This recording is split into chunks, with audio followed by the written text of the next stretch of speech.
Xo'p, e'tibor beramiz. Bu majburiy matematikada tushgan testlardan birini yechim qilamiz. Ya'ni 8-si. Savolda nima deyapti? Qaysi javobda 2753 soni standart shaklda berilgan? Savolga e'tibor qilamiz. Bizdan standart shakli deyapti. Ya'ni standart shakl deganda, misol O'zbekistonda o'tgan narsa, O'zbekistonda misol siz o'rgansangiz O'zbekistonda bironta mavzuni, o'sha mavzu boshqa Amerikada o'tsangiz ham, Amerikada o'rgansangiz ham xuddi o'sha darsdek o'tiladi degan mavzu standart. Hamma bir xil o'sha qonun qoidaga rioya qiladi. Misol matematikadan tashqari, misol svetoforlar standart qoida. Nimaga boshqa davlatga borsangiz ham qizilda to'xtaysiz, piyodalarga mashinalarga qizilda to'xtaysiz, yashilda yurasiz, shundaymi?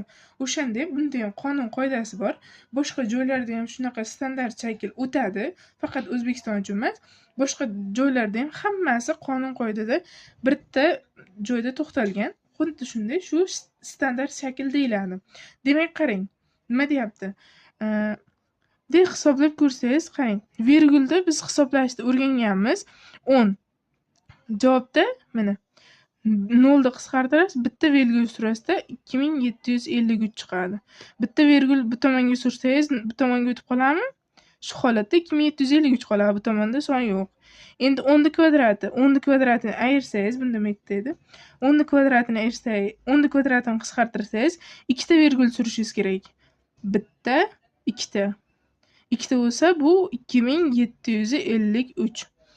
Endi bunda 3 tani qisqartirsangiz, bitta, ikkita, 3 ta. 2753 bo'ladi bunda ham. Keyingisi 14-si. Endi qarang, 4 ta qisqardi. Bu ketdi 1, 2, 3, 4. 2753. Qarang, bizdan o'zi standart shakl so'ragan. Demak, o'zi hisoblab chiqsangiz, hammasi 2753 ga teng ekan. Standart shakl nima o'zi bo'lmasam? Aytsak, o'rgansak, u qarang, 2753 soni bo'lsa, butun son shu son bo'lsa, shunda birinchi kelgan butun son bor-ku, birinchi kelgan. O'shandan keyingi virgul qo'ysangiz, o'sha javob standart shakl deyiladi. Undan keyingi virgul nechta virgul surilgan bo'ladi? Bitta, ikkita, 3 ta xayolan.